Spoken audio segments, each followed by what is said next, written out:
హల్లెలూయా. దేవుని బిడ్డలారా, 140వ కీర్తన మనం చదువుకున్నాం.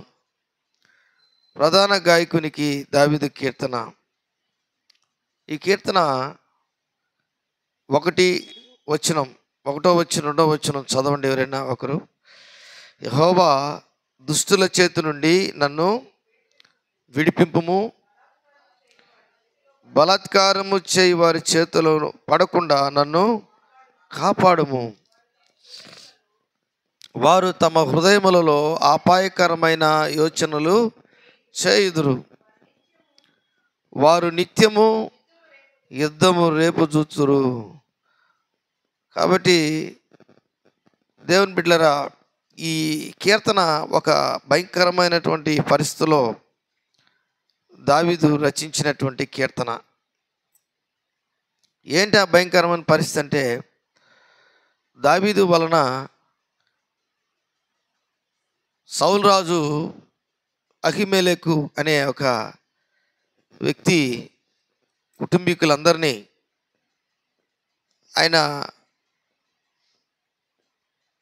సౌలు రాజు చంపిస్తాడనమాట. దరిదాపు వారు 85 మందిని ఏఫోదు ధరించుకున్నటువంటి వారిని చంపించినప్పుడు రచించినటువంటి కీర్తన. అక్కడ ఒకడు వచ్చి చెప్తాడు. ఏమని చెప్తాడంటే, నా తండ్రి ఇంటి వారిని అందరినీ సౌలు రాజు చంపించేశాడు అని అబ్యాతార్ అనే ఒక వ్యక్తి ఆ ఏఫోదు కొనినటువంటి 85 ఆ దినము హతము చేసినటువంటి ఆ రోజు దావీదు చేసినటువంటి మొర ప్రార్థన. ఈరోజు ఎందుకు ఈ యొక్క కీర్తనని మనము దాని గురించి చెప్పుకుంటున్నామంటే, దుష్టులు మనకు పైకి కనబడరు. ఎలాగుంటారంటే, వారి దుష్ట కార్యాలు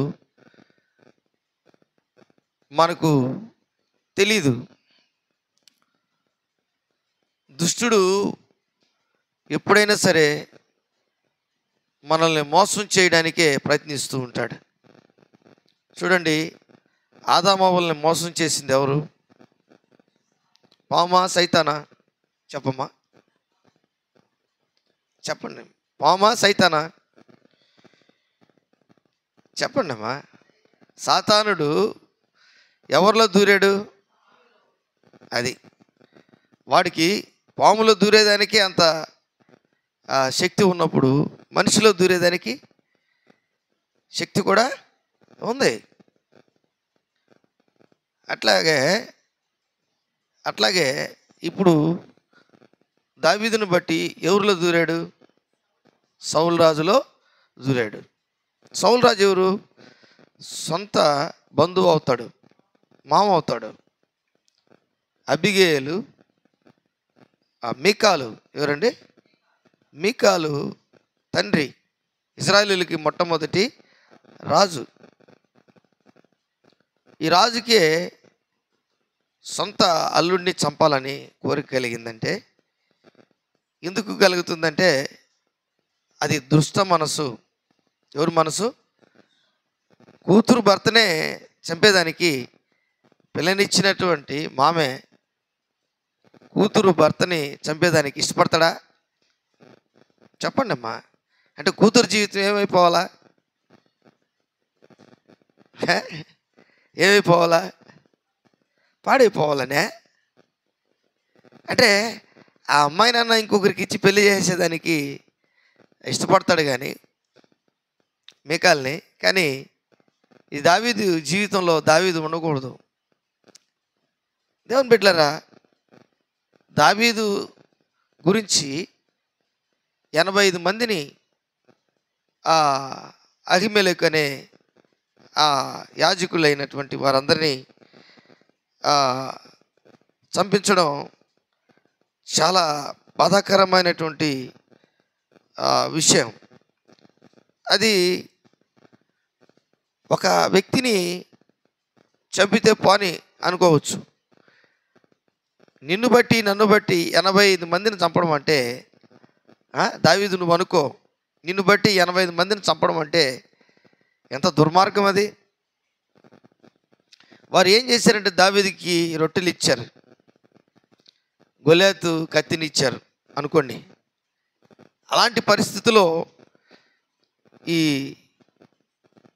గొలియాతు కత్తినిచ్చారు, అలాగే రొట్టెలు ఇచ్చి దేవుని సముఖపు రొట్టెలు ఇచ్చారు, దావీదుని చేర్చుకున్నారు అని విచారించి తెలుసుకొని అహీమెలెకు అనే ఆ యాజకులందరినీ, మరి కుటుంబీకులందరినీ పిలిచి సౌలు రాజు దగ్గరికి తీసుకొని వచ్చి వాళ్ళందరినీ చంపిస్తాడండి. సౌలు రాజు చాలా దుర్మార్గుడు. సౌలు రాజుకి ఉన్నటువంటి అధికార దాహం ఎవరండి? ఏం దాహం? అది ఎవరిచ్చారు? దేవుడు అధికారం ఎవరిచ్చారు? అధికార దుర్వినియోగం చేస్తున్నాడు. ఎవరు? సౌలు రాజు. దేవునికి ఇష్టమా అది? ఈరోజు మన జీవితంలో కూడా మనం దేవుడు చెప్పింది మనం చేయలేదంటే మనల్ని తీసి పక్కన పెడతాడు దేవుడు. నువ్వు పాస్టర్ కావచ్చు, రెవరెండ్ కావచ్చు, లేకపోతే నువ్వు అధికారి కావచ్చు, ఎవరైనా సరే, ఎవరైతే అధికార దుర్వినియోగం చేస్తూ ఉంటారో దేవుడు సహించడు.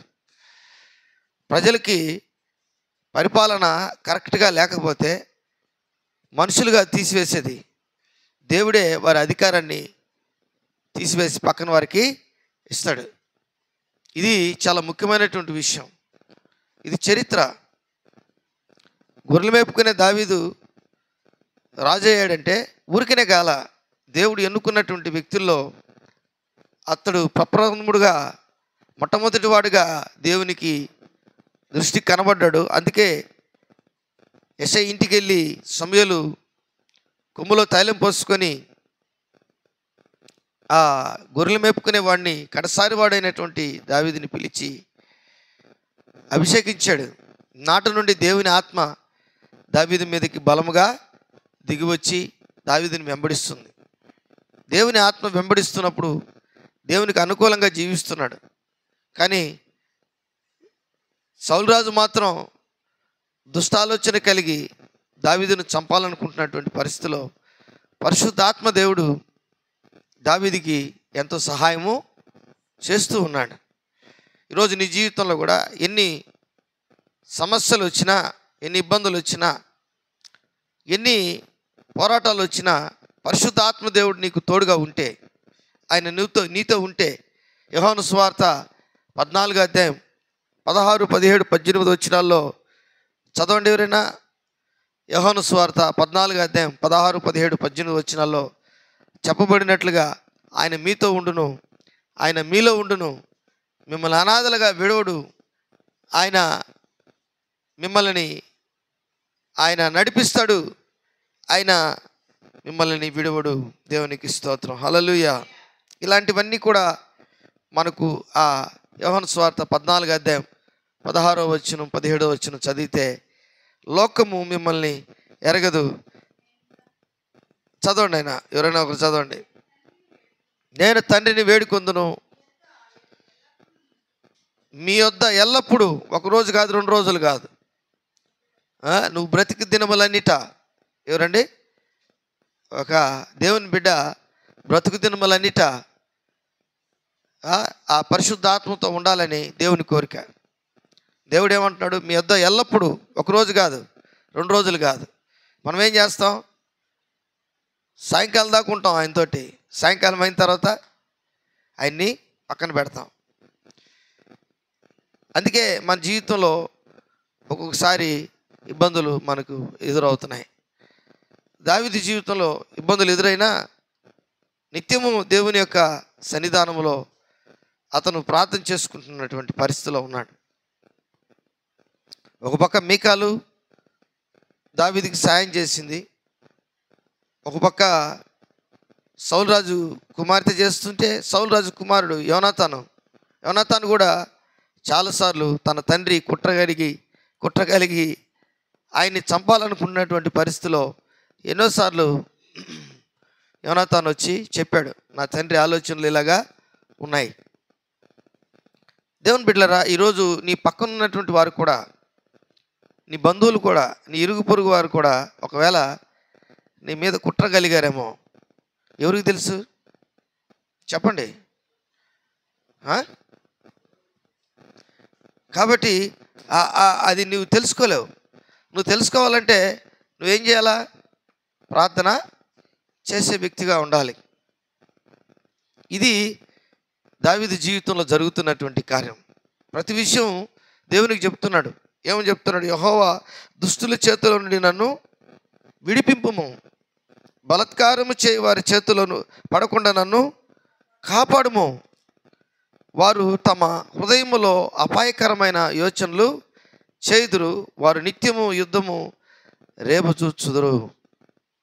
పాము నాలుక వలె వారు తమ నాలుకలు వాడి చేయుదురు, వారు పెదవుల క్రింద సర్ప విషం ఉన్నది. దేవుని బిడ్డలారా, ఇది చాలా భయంకరమైనటువంటి పరిస్థితుల్లో మనము జీవిస్తున్నటువంటి రోజుల్లో ఉన్నాం. చూడండి, కడవరి దినాలు వచ్చేసాయంటే మనిషి మీదకి మనిషి, రాజ్యం మీదకి రాజ్యం. ఎక్కడ పట్టినా అపాయకరమైనటువంటి పరిస్థితులు తలెత్తుతున్నాయి. మనం అనుకుంటున్నటువంటి పరిస్థితుల కంటే బయట జరుగుతున్నటువంటి పరిస్థితులు చాలా ఘోరాతి ఘోరంగా ఉన్నాయి. అది పేదవారికే కాదు, గొప్పవారికే కాదు, ఎవరికైనా అవి సంభవిస్తూనే ఉన్నాయి. కాబట్టి ఈ కడవరి దినాల్లో వస్తున్నటువంటి ఒక మనిషి నుంచి ఇంకొక మనిషి ద్వారా, ఒక రాజ్యము నుంచి ఇంకొక రాజ్యము ద్వారా, ఒక ప్రజ నుంచి ఇంకొక ప్రజకి ఇలాగా కుట్ర కలిగి వాళ్ళు ఉండకూడదు భూమి మీద, వీళ్ళు ఉండకూడదు భూమి మీద, వీళ్ళు బాగుండకూడదు, వాళ్ళు సంతోషంగా ఉండకూడదు. ఇలాంటి పరిస్థితులు చాలా భూమి మీద జరుగుతున్నాయి. కాబట్టి దేనికి నీ పోరాటం అంటే, ఒక మనిషి ద్వేషిస్తున్నాడంటే అది ఎంతో భయంకరమైనటువంటి పరిస్థితి. మనం గమనిస్తే చాలా దుఃఖకరమైనటువంటి పరిస్థితి. ఎంతమంది తల్లిదండ్రులు, ఎంతమంది బిడ్డలు లేనటువంటి వారు అనాథలైపోయినారు. ఈరోజు తల్లిదండ్రులు చనిపోయి పిల్లలు అనాథలైపోయినటువంటి పరిస్థితులు ఎన్నో ఉన్నాయి. ఆకలితో అలమటించి భయంకరమైనటువంటి పరిస్థితుల్లో వాళ్ళు ఆకలితో చనిపోయిన రోజులు ఉన్నాయి. ఘోరాతి ఘోరమైనటువంటి పరిస్థితులు భూమి మీద ఇప్పుడు ఈరోజు యుద్ధాలు జరుగుతున్నాయి భూమి మీద. వారు చనిపోతే కనీసం వారిని పాతిపెట్టుటకు కూడా, వారిని దహనం చేయుటకు కూడా కష్టమే. ఒక గుంట తవ్వి ఆ గుంటలో లాగి ఒక పొక్లైన్తోనో లేకపోతే ఒక డోజర్తోనో తీసుకొచ్చి ఆ మట్టిని పూర్తి చేస్తున్నారు. యుద్ధంలో చనిపోయినటువంటి వారి గురించి చెప్తున్నాను.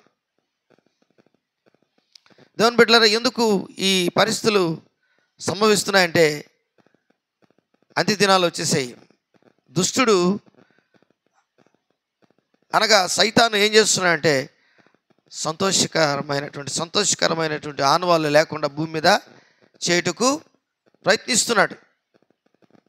నీ గురించి నాకు చెడ్డగా చెప్పడం, నా గురించి నీకు చెడ్డగా చెప్పడం, భార్యాభర్తలకు తగువ పెట్టేయడం, ఇంట్లో ఉన్నటువంటి వారికి కూడా తగులు పెట్టడం.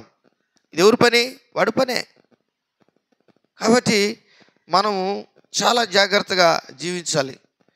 దావీదున్న కాలంలో కత్తులతో వారు పొడుచుకొని నరుక్కొని ఉంటే, ఇప్పుడు దూరం నుంచే ఒక మిసైల్ తీసుకెళ్ళి ఒక దేశం మీద వేసేదానికి సిద్ధముగా వాళ్ళు సెట్ చేసి పెట్టుకొని ఉన్నారు. సముద్రంలో, భూమిలో, భూమి పైన ఆ మిసైల్ బటన్ నొక్కితే అది నేరుగా వెళ్ళి ఆకాశంలోకి వెళ్ళి 4 దిక్కులకి వెళ్ళిపోతుంది. అది 4 దిక్కులకి వెళ్ళి 4 సిటీస్ మీద పడిపోయినప్పుడు, సిటీల్లో కొన్ని లక్షల మంది ఉంటారు. ఆ లక్షల మంది చనిపోవడం ఇష్టమా? సైతానికి ఇష్టం. క్రూరమైనటువంటి మనస్తత్వం కలిగినటువంటి వారు భూమి మీద ఇప్పుడు న్యాయము, అధికారము కలిగినటువంటి వారుగా ఉన్నారు. ఆలోచించండి. రక్తము భూమి మీద పారుతుంది. భయంకరమైనటువంటి పరిస్థితులు మానవాళి జీవితంలో ఎప్పుడు కని విని ఎరగనటువంటి విపత్తులు జరుగుతున్నటువంటి పరిస్థితి. అయినా మానవునికి భయం లేదు. ప్రకృతి సంబంధమైనటువంటి విపత్తులు జరుగుతున్నాయి, అయినా మానవునికి భయం లేదు. వాడు చేసే దుర్మార్గ పనులు చేస్తూనే ఉన్నాడు. అటైతే నువ్వు ఎలాగ ఉండాలి? ప్రార్థన చేసే వ్యక్తిగా ఉండాలి, దేవుణ్ణి అడుక్కునే వ్యక్తిగా ఉండాలి, దేవునితో సంబంధం కలిగి జీవించే వ్యక్తిగా ఉండాలి. నీకు దేవునికి ఉన్నటువంటి ఆ స్థితిని ఒకసారి తెలుసుకోవాలి. ప్రభువా, నేను ఏ విధంగా నేను ఆత్మీయంగా నేను ఉన్నాను. ఈ కీర్తన దావీదు జీవితంలో ఒక బాధాకరమైన కీర్తనలో ఇదొకటి. ఎందుకంటే తన గురించి ఆలోచించి భోజనం పెట్టినటువంటి వారికి మరణం వచ్చింది. ఏమొచ్చింది చెప్పండి? ఏమొచ్చింది? మరణం వచ్చింది. ఎంత బాధగా ఉంటుంది నీ గురించి ఇంకొకరు చనిపోతే? చెప్పండి అమ్మా, నీ గురించి ఒక్క వ్యక్తి చనిపోయినా కానీ ఎంత బాధపడతావు? ఎంతమంది చనిపోయినారు ఇక్కడ? కనీసం 85 మంది చనిపోయినారు. ఎవరిని బట్టి? దావీదును బట్టి. అందుకే దుష్టుడు చేతిలో నన్ను విడిపింపుము, దుష్టుడి చేతిలో నుంచి నన్ను విడిపింపుము, బలాత్కారం చేయి వారి చేతిలో పడకుండా నన్ను కాపాడుము. చూడండి, మొదటి సమూయేలు గ్రంథములో మనకి ఈ మాటలు కనబడతాయి. ఆ మొదటి సమూయేలు గ్రంథము 22వ అధ్యాయము 14వ వచనం చూస్తే, ఎవరైనా ఒకరు చదవండి. అహిమెలెకు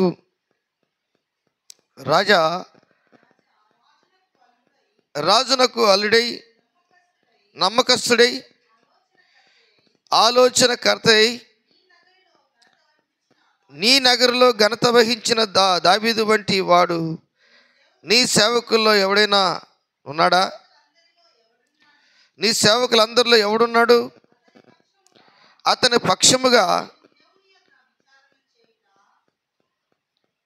పక్షముగా నేను దేవుని యొద్ద విచారణ చేయుట నేడు ఆరంభించి తినా, అది నాకు దూరమవును గాక. రాజు తమ దాసుడైన నా మీదను నా తండ్రి ఇంటి వారందరి మీదను ఈ నేరము మోపుకుందురుగాక. అంటే దావీదు గురించి ఈరోజు మాత్రమే నేను ప్రార్థన చేస్తున్నానా? దేవుడి గురించి కాదు, చాలా రోజుల నుంచి నేను దావీదు గురించి ప్రార్థన చేస్తున్నాను. ఎవరు చెప్తున్నారండి? ఒక యాజకుడు చెప్తున్నాడు. అహిమెలెకు అనే ఒక యాజకుడు చెప్తున్నాడు. అయితే ఆ యాజకుని ఎలాగా బాధ పెట్టాలో అతను మాట్లాడుతున్నటువంటి పరిస్థితుల్లో రాజు ఆలోచించుకుంటున్నాడు. చూడండి, ఈ సంగతుల గురించి కొద్ది గొప్పయు ఏమియు నీ దాసుడైన నాకు తెలిసినదే కాదు అని రాజుతో మనవి చేయగా, రాజు అహిమెలెకు నీకును నీ తండ్రి ఇంటి వారందరికీ మరణము నిశ్చయమని చెప్పి, యెహోవా యాజకులకు వీరు దావీదుతో కలిసినందున అతడు పారిపోయిన సంగతి తెలిసి నాకు తెలియజేయకపోయినందునను మీరు వారి మీద పడి చంపుడని తన చుట్టూ నిలిచి ఉన్న కావలి వారికి ఆజ్ఞ ఇచ్చెను. రాజు సేవకులు యెహోవా యాజకులను హతము చేయనొల్లక ఉండగా, రాజు దోయేగుతో నీవు ఈ యాజకుల మీద పడమని చెప్పాను. అప్పుడు ఎదోమీయుడైన దోయేగు యాజకుల మీద పడి ఏఫోదును ధరించుకునిన 85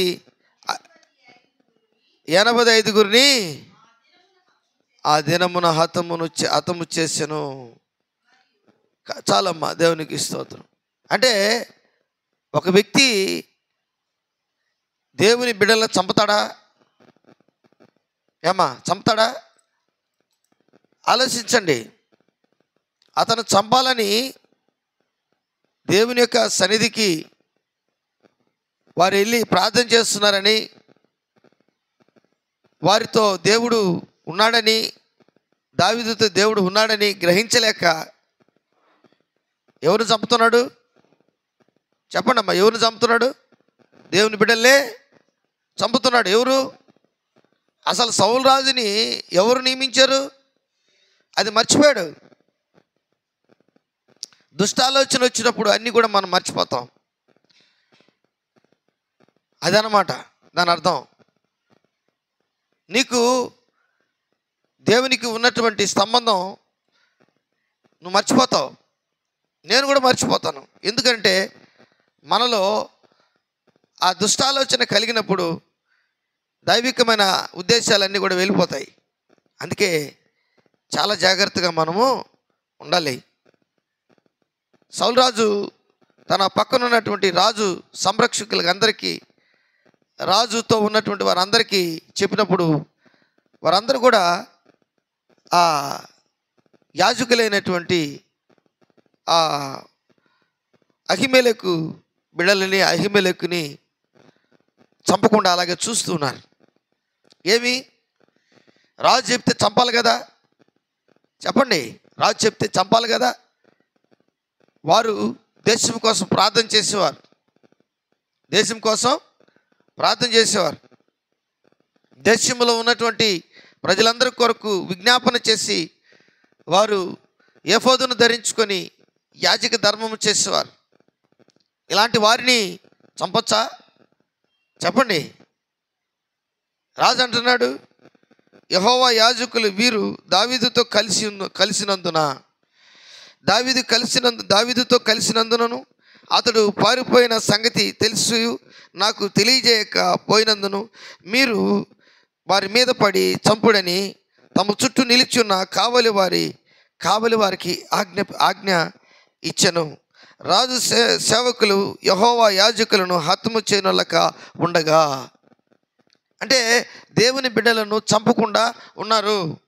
అయితే కుట్రగలిగినటువంటి వాడు దోయగు అనేవాడు, ఎదోమీయుడైనటువంటి దోయగు, వీడు అధికార దాహం కలిగినటువంటి వాడు.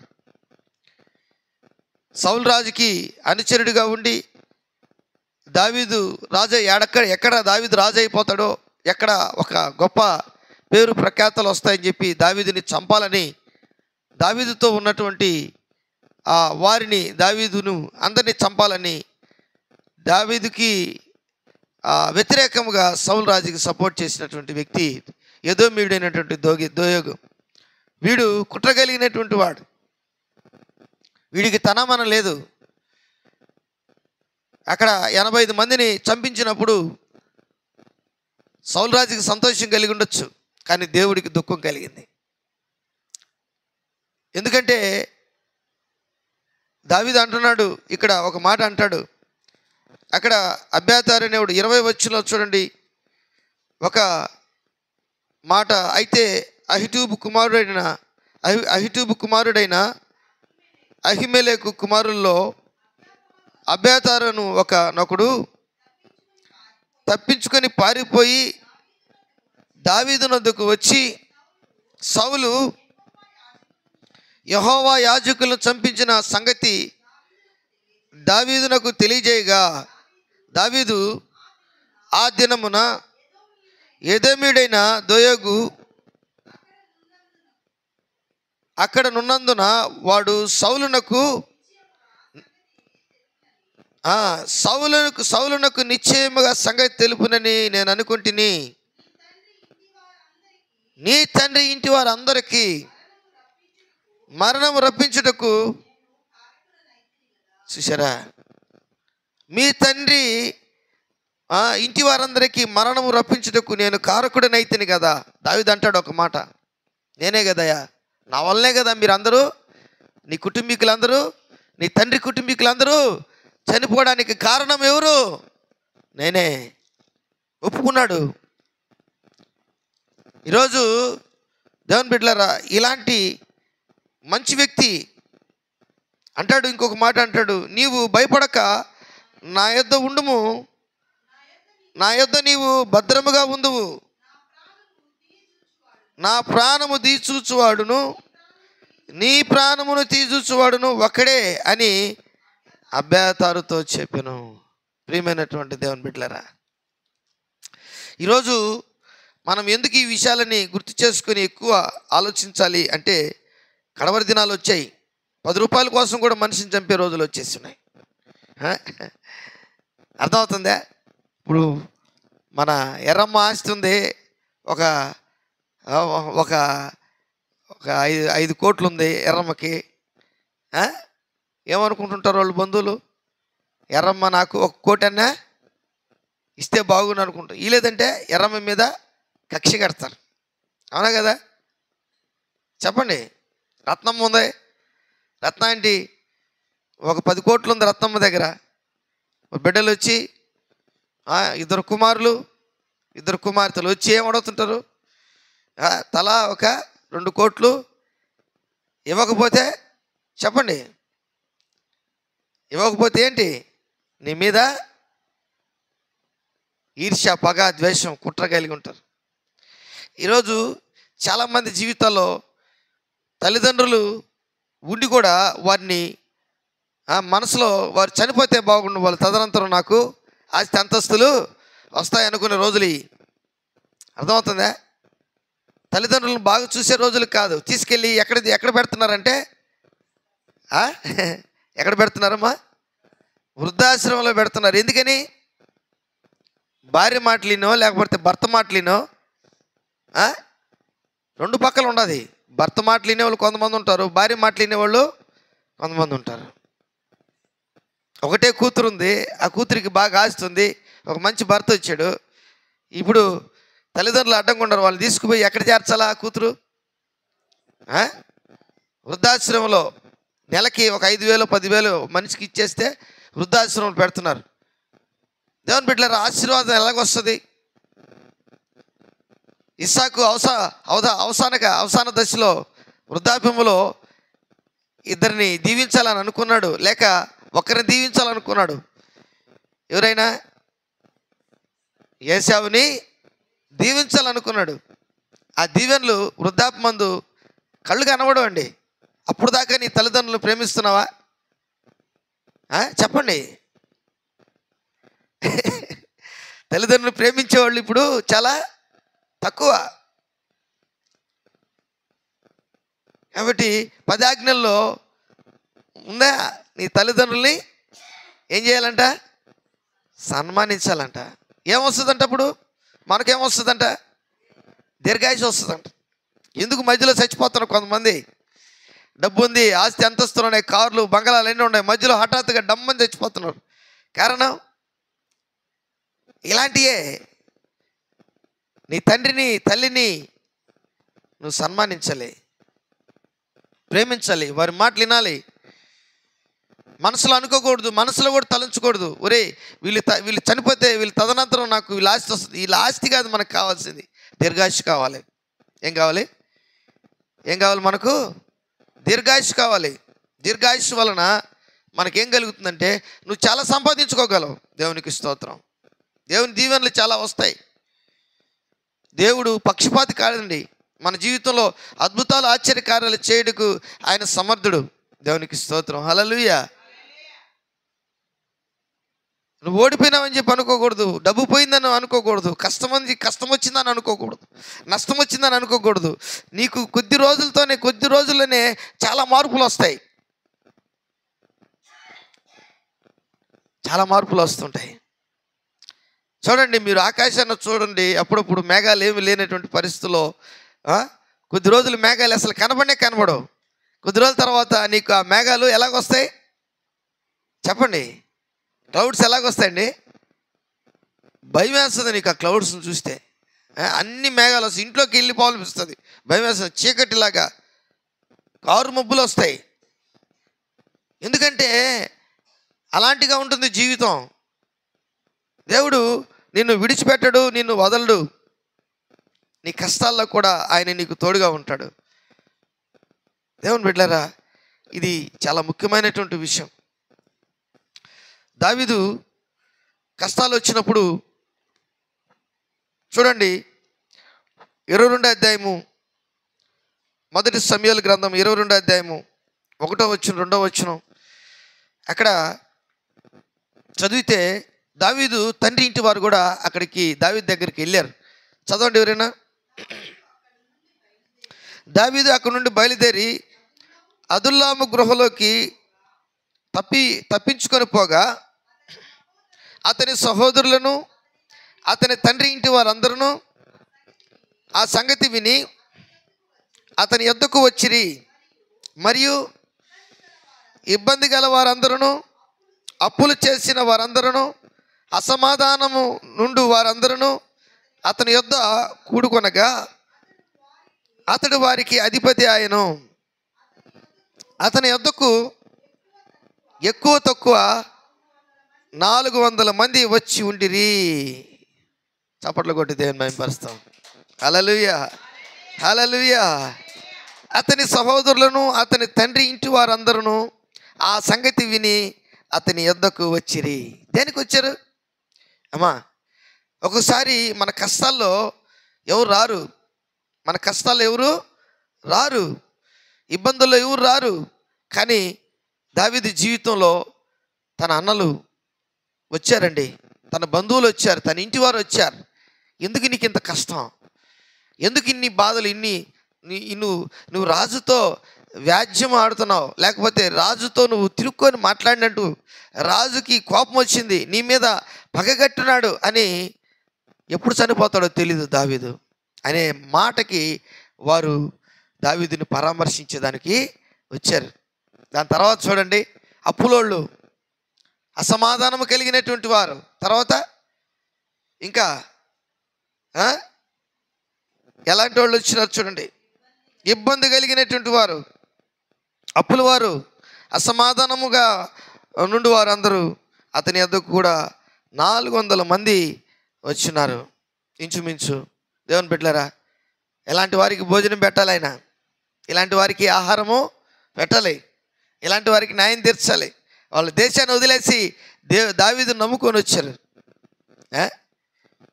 దేవుని బిడ్డలారా, ఇది ఒక అద్భుతమైనటువంటి విషయం. కష్టాల్లో బాధల్లో కూడా నిన్ను వెన్నంటూ ఉండేటువంటి వారు ఎవరైనా ఉన్నారంటే వారికి మనము మన జీవితంలో దావీదు చెప్పినట్లు నా ప్రాణమునకు తీసేవాడు, నీ ప్రాణం తీసేవాడు ఒకడే.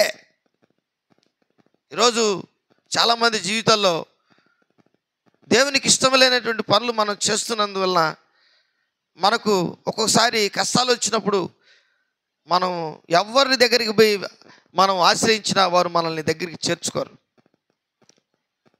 మనం దేవునికి విరుద్ధంగా చేసాం కాబట్టి, ఒకవేళ మనం స్వయంకృత అపరాధం, మనం చేసిన తప్పుదమ్ములు బట్టి, మనకు వచ్చినటువంటి కష్టాలు బాధలను బట్టి వారికి అట్టే కావాలా అని అనేవాళ్ళు చాలామంది ఉంటారు. దావీదుని అనలేదా చెప్పండి, అని ఉంటారు. అయితే దేవుని బిడ్డలారా, దేవుడు అతన్ని కాపాడుతూ వస్తున్నాడు. దేవునికి స్తోత్రం. దేవుడు అతన్ని కాపాడుతూ వస్తున్నాడు. ఈరోజు నీ జీవితంలో ప్రభువుని నువ్వు ఏ విధంగా అడుగుతున్నావు, ప్రభువుని దేవునికి నీకు ఉన్నటువంటి ఆ సంబంధాన్ని బట్టి ఏ విధంగా నువ్వు 4వ వచనం చూడండి. 4 యెహోవా 140వ కీర్తన 4వ వచనం, యెహోవా భక్తిహీనుల చేతిలో పడకుండా నన్ను కాపాడుము, బలాత్కారము చేయు వారి చేతిలో నుండి నన్ను రక్షింపుము. నేను అడుగు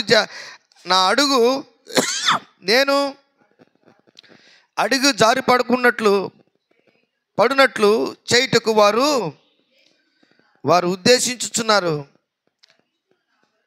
గర్విష్ఠులు నా కొరకు ఉరిని తాళ్ళను చాటుగా వడ్డి ఉన్నారు. వారు త్రోవ ప్రక్కను వల పరిచి ఉన్నారు. నన్ను పట్టుకొనుటకై ముచ్చులు నొగ్గి ఉన్నారు. దేవునికి స్తోత్రం. హల్లెలూయా. 6వ వచనంలో దేవుని దగ్గరికి వెళ్ళి చెప్తున్నాడు, అయినను నేను యెహోవాతో ఇలాగూ మనవి చేస్తున్నాను, యెహోవా నీవే నా దేవుడు, నా విజ్ఞాపనలకు చెవియొగ్గుము. ప్రభువైన యెహోవా నా రక్షణ దుర్గము, యుద్ధ దినమున నీవు నా తలను కాయు. చప్పట్లు కొట్టి దేవుని పరుస్తాం. హల్లెలూయా. కష్టాలు వచ్చినప్పుడు కష్టాలు వచ్చినప్పుడు బంధువులు కాదు మనకు, కష్టాలు వచ్చినప్పుడు ఫ్రెండ్స్ కాదు మనకు ఆదరించేది, ఆదుకునేది. ఎవరు ఆదుకోవాలండి? దేవుడే ఆదుకోవాలి. అంటాడు, యుద్ధ దినమున నీవు నా తలను కాయుదువు. యెహోవా భక్తిహీనుల కోరికలను తీర్చకము, భక్తిహీనుల కోరికలను తీర్చకము. వారు అతిశయించుకుంటున్నట్లు వారి ఆలోచనను కొనసాగింపకము. అంటే నా పట్ల వారు చిక్కితే ఎట్టుంటుందో. చిక్కాడా దావీదు? చెప్పండి దేవుని బిడ్డలారా. ఈరోజు నీ జీవితంలో కూడా, నా జీవితంలో కూడా అంతే. దుష్టుడు నిన్ను పట్టుకోవాలని, నిన్ను హింసపెట్టాలని ఎన్నో ప్రయత్నాలు చేసి ఉండొచ్చు. కానీ నా ప్రభువును రక్షకుడైన యేసుక్రీస్తు నిన్ను కాపాడుటకు తన దూతల్ని ఆజ్ఞాపిస్తాడు. దేవునికి స్తోత్రం. నీ పక్కన 1000 మంది పడినా, నీ పక్కన కుడి పక్కన 10,000 మంది కూలిను అపాయం ఏమీ నీ యొద్దకు రానికుండా చేస్తాడు ఆయన. దేవుని బిడ్డలారా, ఎన్నోసార్లు నువ్వు తలంచుకో. ఒకసారి దేవుని పట్ల నువ్వు నమ్మకంగా, కొద్దిపాటి నమ్మకంలో ఉన్నావు కనుక నీ జీవితంలో అనేకమైనటువంటి కష్టాల్లో నుంచి, ఇబ్బందుల్లో నుంచి నిన్ను తప్పించేదానికి ఆయన నీ పక్కన ఆయన ఉన్నాడని గుర్తు చేసుకో. నీ చేయి పట్టుకున్నాడని గుర్తు చేసుకో. కడవరి దినాల్లో మనం ఎన్ని ఇబ్బందుల్లో ఉన్నామో చూడండి. 1 యోహాను 2వ అధ్యాయం 13వ వచనం 18వ వచనం చూడండి. 1 యోహాను 2వ అధ్యాయము 18వ వచనం, చిన్నపిల్లలారా ఇది కడవరి గడియ, క్రీస్తు విరోధి వచ్చినని వింటిరి కదా, ఇప్పుడును అనేకులైన క్రీస్తు విరోధులు బయలుదేరి ఉన్నారు. ఇది కడవరి గడియ అని దీని చేత తెలుసుకొనుచున్నాము. హల్లెలూయా, హల్లెలూయా. కాబట్టి ఈరోజు నిన్ను చంపాలని అనుకుంటున్నటువంటి వారు ఎవరైనా ఉన్నారంటే, నువ్వు భూమి మీద లేకుండా ఉండాలని, నువ్వు నీ యొక్క సంతోషము దుఃఖంగా మారిపోవాలనుకుంటున్నటువంటి పరిస్థితి, నువ్వు పడిపోవాలని, జారిపోవాలని నిన్ను గురించి అనుకుంటున్నటువంటి వారు, దుష్టాలోచన కలిగినటువంటి ఎవరన్నా ఉన్నారంటే, ఇప్పుడు మన జీవితంలో జరిగేది కడవరి గడియ. నువ్వు ఎలాగుండాలమ్మా? ఎలాగుండాలంటే నువ్వు చాలా జాగ్రత్తగా ప్రార్థన చేసుకోవాలి. ఇంత జాగ్రత్తగా దావీదు అంటున్నాడు. 10వ వచనం చూడండి, 10వ వచనం చూడండి, 9, 10 చూడండి. నన్ను చుట్టుకొని వారు తల ఎత్తిన ఎడల, వారు పెదవులో చేటు వారిని ముంచునుగాక, కనకలాలు నిప్పులు వారి మీద వేయబడునుగాక, వారు తిరిగి లేవకుండానట్లు అగ్నిగుండములో వారు కోల్చబడుదురుగాక, అగాధ జలముల్లోనికి త్రోయబడుదురుగాక. హల్లెలూయా. అంటే దేవునికి అప్పగిస్తున్నాడు, మాటలన్నీ చెప్పుకుంటున్నాడు. ఎవరికి? దేవునికి చెప్పుకుంటున్నాడు. నువ్వు కూడా అలాగే చెప్పాలి. మోకరించి ఈ కడవరి దినాల్లో ప్రభువా నాకు అది కావాలి, ఇది కావాలని మనం అనుకుంటున్నాం. నిజంగా చాలా దౌర్భాగ్యమైన పరిస్థితిలో ఉన్నాం మనం. నువ్వు బాగుంటే, నువ్వు సంతోషంగా ఉంటే, నువ్వు ఆనందంగా ఉంటే, నీ జీవితంలో నీకు ఎదుటివారు చాలా బాధపడే రోజులు ఇవి. డైరెక్ట్గా నువ్వు నీ దగ్గరకు వచ్చి నువ్వు బాగా ఉండడం నాకు ఇష్టం లేదని చెప్పేవాళ్ళు చాలామంది ఉన్నారు, లేరా? నువ్వు సంతోషంగా ఉండడం, ఎర్రమ్మ నువ్వు సంతోషంగా ఉండడం నాకు ఇష్టం లేదు అని చెప్పేవాళ్ళు లేరా? ఉన్నారు. మీరు గొప్పవాళ్ళు అయిపోవడం నాకు ఇష్టము లేదు, మీరు 3 పూట్ల భోజనం చేయడం నాకు ఇష్టం లేదు అనేవాళ్ళు లేరా? ఉన్నారు. నువ్వు రోజు తెల్ల చొక్కాయి, తెల్ల ప్యాంట్ వేసుకొని తిరుగుతా ఉన్నావు అనుకో, ఏమంటారు నిన్ను? నీ దగ్గర చాలా డబ్బులు ఉన్నాయని అనుకుంటారు. నువ్వు రోజు పట్టుచీర కట్టుకొని తిరుగుతాను ఎర్రమ్మ, ఏమనుకుంటుంది ఆమెని? అందరూ ఏమనుకుంటారని? చాలా గొప్ప ఆమె. ఇంతకుముందు ఎట్టునింది, ఇంతకుముందు మామూలు చీరలు కట్టుకుని ఇప్పుడు పట్టు చీరలు కట్టుకుని తిరుగుతుంది. కుళ్ళుకొని చచ్చిపోయే వాళ్ళు ఉంటారు. అంటే దాని అర్థం వారికి మనసులో ఏమో బాగుండవా, ఎట్లుండారమ్మా, బాగుండ, పిల్లలు బాగుండ అంటారు. కానీ వాళ్ళ మనసులో ఏంటంటే ఈమె ఎప్పుడెప్పుడు పడిపోతుంది, ఎప్పుడెప్పుడు జారిపోతుంది, ఎప్పుడెప్పుడు బాధలోకి వస్తుంది. దేవుని బిడ్డలారా, ఈ దావీదు పట్ల కూడా అలాగ ఉన్నారు. అదే ఈ కీర్తన యొక్క ఉద్దేశం. మనం అనుకోవడం, మనకు ఎందుకు దావీదు జీవితాన్ని దృష్టాంతంగా పెట్టాడంటే, దావీదు దేవునికి హృదయానుసారుడైనాడు. ఎందుకు అయ్యాడంటే ప్రతి సమస్యను దేవునికి తెలియపరుచుకుంటున్నాడు. మనము లవంగాల పడవ మునిగిపోయినట్లు కళ్ళు మూసుకొని ఏదో దిగులు పడిపోయి ఏడుస్తున్నాం, కన్నీరు కారుస్తున్నాం, దుఃఖిస్తున్నాం, బాధపడుతున్నాం, మంచం ఎక్కి పడిపోయి ఎంతో కష్టాల్లో ఉండిపోకూడదు. మనం దేవునికి మొరపెట్టే వారంగా ఉండాలి. మన యాక్షన్ ఎలాగ ఉండాలంటే, మనం దేవుని కష్టాలు వచ్చినప్పుడే దేవుని దగ్గర మనం మొరపెట్టే వారంగా ఉండాలి. ఎలాగ తప్పింపబడ్డాడు దావీదు అంటే, ప్రార్థన చేస్తేనే తప్పింపబడ్డాడు. బంధువులు వచ్చారు, ఏమైనా కాపాడారా చెప్పండి? బంధువులు వచ్చారు, అన్నదమ్ములు వచ్చారు, వాళ్ళు కూడా యుద్ధ వీరులే. ఏమైనా కాపాడగలిగారు? వాళ్ళు ఆదరించేదానికి వచ్చారు. ఏంటయ్యా పరిస్థితి? దేవుని బిడ్డలారా, నేనేమంటానంటే చూడండి, 11వ వచనం, 12వ వచనం, 13వ వచనంలో 3 మాటలు చెప్తున్నాడు దావీదు. కొండెములాడు వారు భూమి మీద స్థిరపడకుందురుగాక, ఆపత్తు బలత్కారులను తరిమి వారిని పడద్రోయునుగాక. అంటే ఆపదలు, బలత్కారులను తరిమి వారిని పడద్రోయునుగాక అన్నాడు. ఆపదలు వచ్చి వారిని బలత్కారుల్ని పడద్రోయునుగాక. ఆపదలు వచ్చి ఆపదలు చిక్కుకొనుగాక అని అర్థం. తర్వాత ఏమంటున్నాడు? బాధపడు వారి పక్షమున యెహోవా వ్యాజ్యమాడుననియు దరిద్రులకు ఆయన న్యాయము తీర్చుననియు నేను ఎరుగుదును. దేవునికి స్తోత్రం, హల్లెలూయా.